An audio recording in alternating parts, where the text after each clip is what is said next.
Hi viewers, welcome to my channel. இன்றைக்கி நம்ம சேனலில் கோதுமை மாவில் ரொம்ப ஆரோக்கியமான டேஸ்டியான ஆனியன் சமோசா எப்படி செய்கிறதுன்னு பார்க்கலாம். ரொம்ப சுலபமாக செஞ்சிடலாம். மைதா மாவு சமோசா விட இது ரொம்பவே சுலபமாக இருக்கும். வாங்க எப்படி செய்கிறதுன்னு பார்க்கலாம். இன்றைக்கி சமோசா செய்கிறதுக்கு மெஷரிங் கப்பில் 2 கப் அளவுக்கு கோதுமை மாவு எடுத்திருக்கேன். இதுக்கு தேவையான அளவு உப்பு ஒரு அரை டீஸ்பூன் அளவுக்கு சேர்த்துக்கலாம். அடுத்து ஒரு 3 டீஸ்பூன் அளவுக்கு நல்லா சூடான எண்ணெய் சேர்த்துக்கோங்க. நான் எண்ணெயை நல்லா சூடு பண்ணிவிட்டு சேர்த்துருக்கேன். எண்ணெய் சூடாக இருக்கும். இதை லேசாக டீஸ்பூனில் கலந்துக்கோங்க. இல்லைனா இந்த மாதிரி லேசாக கலந்து விட்டுட்டு எண்ணெயோட மாவு நல்லா மிக்ஸ் ஆகிற அளவுக்கு இது போல் நல்லா பிசைஞ்சு விட்டு நல்லா மிக்ஸ் பண்ணிக்கோங்க. பாருங்கள், இது போல் நல்லா பிசைஞ்சிக்கோங்க. கொஞ்சமாக தண்ணி தெளித்து பூரி மாவு பதத்துக்கு பிசைஞ்சு எடுத்துக்கோங்க. ஒரே டைமில் தண்ணி தெளித்து பிசைய வேண்டாம். 2 கப் மாவுக்கு கிட்டத்தட்ட ஒரு அரை கப் அளவுக்கு தண்ணி செலவாகும். பாருங்கள், இப்போ நான் ஒரு பூரி மாவு பதத்துக்கு நான் பிசைஞ்சு எடுத்திருக்கேன். பாருங்கள், இந்த அளவுக்கு லேசாக சாஃப்டாக இருந்தால் போதும். பாருங்கள், மெஷரிங் கப்பில் எனக்கு அரை கப் அளவுக்கு தண்ணி செலவாயிருக்கு. நீங்கள் எடுக்கிற மாவை பொறுத்து தண்ணியோட அளவு மாறுபடும். இப்போ இதை மூடி இது ஒரு வாரமாக இருக்கட்டும். நம்ம சமோசாவுக்கு தேவையான ஸ்டஃபிங் ரெடி பண்ணிக்கலாம்.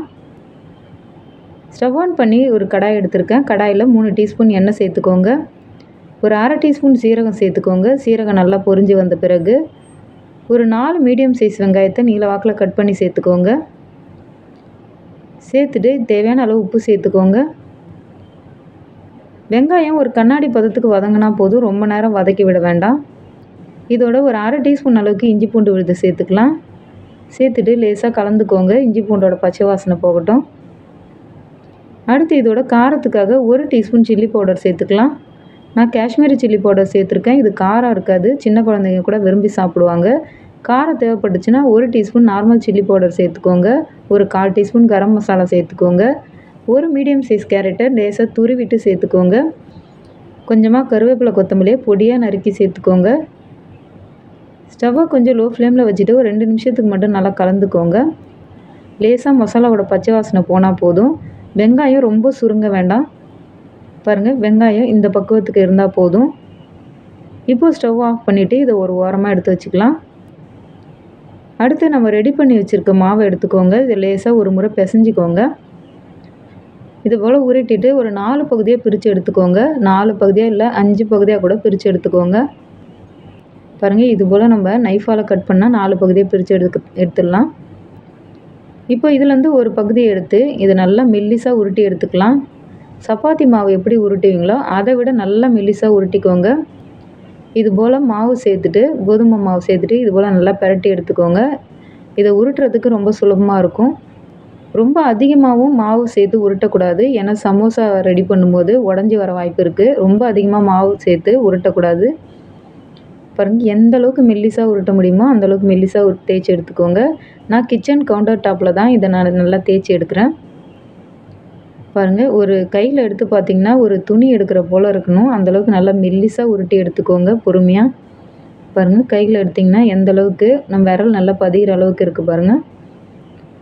இப்போ இதை நான் ஒரு 3 பகுதியாக பிரித்து எடுத்துக்க போகிறேன். நீங்கள் 4 பகுதியாக கூட பிரித்து எடுத்துக்கோங்க. 3 பகுதியாக பிரித்து எடுத்திங்கன்னா கொஞ்சம் பெரிய சைஸில் சமோசா கிடைக்கும். 4 பகுதியாக 5 பகுதியாக பிரிச்சிங்கன்னா கொஞ்சம் சின்ன சைஸில் சமோசா கிடைக்கும். நான் ஓரங்களில் எதுவும் எக்ஸஸ்லாம் நான் கட் பண்ணலை. இதை அப்படியே தான் நான் இன்றைக்கி யூஸ் பண்ண போகிறேன். விருப்பப்பட்டால் நீங்கள் ஸ்கொயர் ஷேப்பில் கூட நீங்கள் ஓரங்களை கூட கட் பண்ணிவிட்டு நீங்கள் எடுத்துக்கோங்க. பாருங்கள், இதே போல் மற்ற உருண்டைகளையும் மெல்லிசாக உருட்டி இதே போல் ரெடி பண்ணி எடுத்துக்கோங்க. பாருங்கள், ஷீட் எந்தளவுக்கு மெல்லிசாக இருக்குன்னு. ஸ்டவ் ஆன் பண்ணி ஒரு தோசைக்கல்லை சூடு பண்ணிவிட்டு நம்ம ரெடி பண்ண ஷீட்டை கொஞ்சம் ஈரப்பதம் போகிற அளவுக்கு சூடு பண்ணி எடுத்துக்கோங்க. ரொம்ப நேரம் ஒரு சப்பாத்தி மாவு மாதிரி நல்லா சிவக்கிற அளவுக்கு போட்டு எடுக்கணும்னு அவசியம் கிடையாது. பாருங்கள், ஓரளவுக்கு லேசாக இது உப்பி வரும், பார்த்தீங்கன்னா தெரியும். கொஞ்சம் ஈரப்பதம் போகிற அளவுக்கு மட்டும் இதை லேசாக சூடு பண்ணி எடுத்துக்கோங்க. இது போல் ஒரு 12 ஷீட்டு கிடைக்கும் இந்த மாதிரி கட் பண்ணிங்கன்னா. பாருங்கள், இது போல் லேசாக இந்த அளவுக்கு உப்பி வர வரைக்கும் எல்லா ஷீட்டையும் இது போல் ஈரப்பதம் இல்லாத அளவுக்கு சூடு பண்ணி எடுத்துக்கோங்க. பாருங்கள், எல்லா ஷீட்டையும் நான் இது போல் சூடு பண்ணி எடுத்துட்டேன். பாருங்கள், எந்த அளவுக்கு நல்லா மெல்லிசாக இருக்குது ஷீட்டு. இப்போது சமோசா ரெடி பண்ணுறதுக்கு ஒரு 3 டீஸ்பூன் கோதுமை மாவில் ஒரு 1/4 கப் தண்ணி சேர்த்து நல்லா இது போல் பேஸ்ட்டு மாதிரி ரெடி பண்ணி எடுத்துக்கோங்க. 1/4 கப் தண்ணி சேர்த்துட்டு ஒரு 2 டீஸ்பூன் அளவுக்கு உப்பு சேர்த்துக்கோங்க. சேர்த்துட்டு லேசாக கலந்துக்கோங்க. பாருங்கள், இது போல் நல்லா மெல்லிசாக உருட்டி எடுத்துக்கோங்க. பாருங்கள், எந்த அளவுக்கு மெல்லிசாக உருட்ட முடியுமோ அந்தளவுக்கு மெல்லிசாக தேய்ச்சி எடுத்துக்கோங்க. இப்போ ரெடி பண்ணியிருக்க ஷீட்லேருந்து ஒரு அன்ஈவனான ஷீட் எடுத்திருக்கேன். பாருங்கள், நான் எக்ஸஸ் எதுவுமே கட் பண்ணல. இப்போ இந்த ஷீட்லேருந்து சமோசாவுக்கு ஷேப் எப்படி ரெடி பண்ணுறதுன்னு பார்க்கலாம். பாருங்கள், இந்த மாதிரி லெஃப்ட் சைடு பக்கமாக திருப்பிட்டு மறுபடியும் ரைட் சைடு பக்கமாக திருப்பினீங்கன்னா ஒரு கோன் ஷேப் கிடைக்கும். இந்த அன்ஈவனான ஷேப்பில் இந்த மாதிரி லெஃப்ட் டு ரைட்டு இந்த மாதிரி திருப்பினீங்கன்னா இந்த மாதிரி கோன் ஷேப் கிடைக்கும். ஸ்டஃபிங்கை ஒரு 3 டீஸ்பூன் அளவுக்கு வச்சுக்கோங்க. அதிகமாக ஸ்டஃபிங் வேணும்னாலும் நீங்கள் அதிகமாக ரெடி பண்ணிவிட்டு கூட செய்யலாம். இப்போ இதுக்கு மேலே நம்ம ரெடி பண்ணி வச்சுருக்க கோதுமை மாவு பேஸ்ட்டை இது போல் நல்லா அப்ளை பண்ணிக்கோங்க. ஓரங்களில் நல்லா அப்ளை பண்ணிக்கோங்க. இந்த மாதிரி கோதுமை மாவு தடவுறதுனால கொஞ்சம் கூட பிரிஞ்சு வராது. லேசாக இது இழுத்தா மாதிரி கொஞ்சம் அந்த ஃபோல்டு பக்கம் திருப்பி விட்டு கீழ்ப்பக்கமாக இது போல் மடிச்சுக்கோங்க. லேசாக அழுத்திக்கோங்க. பாருங்கள், இது கொஞ்சம் கூட பிரிஞ்சு வராது. பாருங்கள், சூப்பராக நம்ம சமோசா ரெடி பண்ணியாச்சு. பாருங்கள், இப்போ சென்டரில் கட் பண்ண ஷீட் எடுத்திருக்கேன். பாருங்கள், இது பார்த்திங்கன்னா இந்த மாதிரி ரைட் சைடு பக்கமாக ஒரு பக்கம் திருப்பிட்டு மறுபடியும் லெஃப்ட் சைடு பக்கமாக ஃபோல்டு பண்ணிங்கன்னா ஒரு கோன் ஷேப் கிடைக்கும்.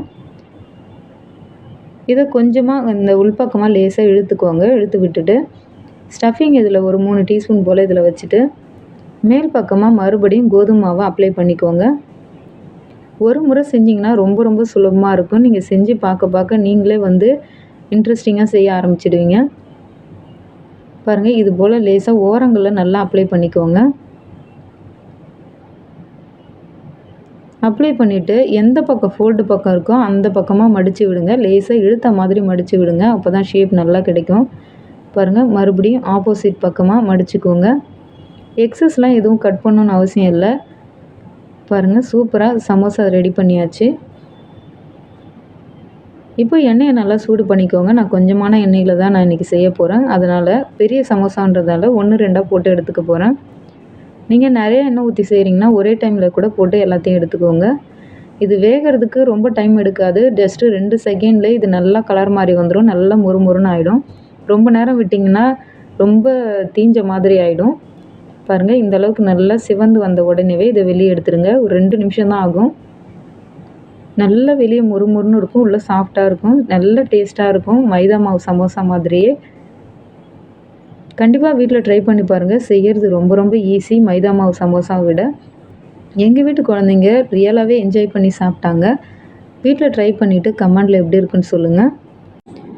இன்றைக்கி நம்ம ரெடி பண்ணியிருக்க 2 கப் கோதுமை மாவில் கிட்டத்தட்ட ஒரு பெரிய சைஸில் 12 சமோசா கிடைக்கும்.